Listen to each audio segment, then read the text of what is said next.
جی وعلیکم السلام ورحمۃ اللہ وبرکاتہ۔ محترم بھائی نے لکھا جی شیسا لیٹ کر نماز پڑھنے کا طریقہ کار کیا، مثلا سر کس طرف ہوگا، پاؤں کس طرف کرے گا۔ محترم بھائی اس انداز میں اس کی چارپائی رکھیں جس طرح شمالن جنوبن ہوتی ہے نا، چارپائی اس طرح رکھیں تاکہ چہرہ جو ہے نا اس کا وہ قبلے کی طرف ہو جائے۔ تو قبلے کی طرف چہرہ کر کے تو اللہ اکبر کہہ لے اور پڑھتا رہے۔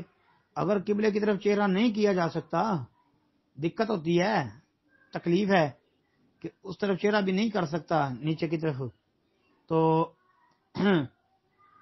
آسمان کی طرف بھی اس کا چہرہ ہوگا، یعنی اوپر کی طرف جسے سیدھا ہوتا ہے بالکل، تو اللہ اکبر کہہ کے تو اسی طرح ہاتھ باندھ لے، اشاروں کے ساتھ نماز پڑھتا رہے مریض آدمی، انشاءاللہ اس کی نماز درست ہوگی۔ جی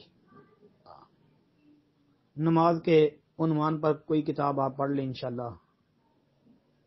السلام علیکم ورحمۃ اللہ۔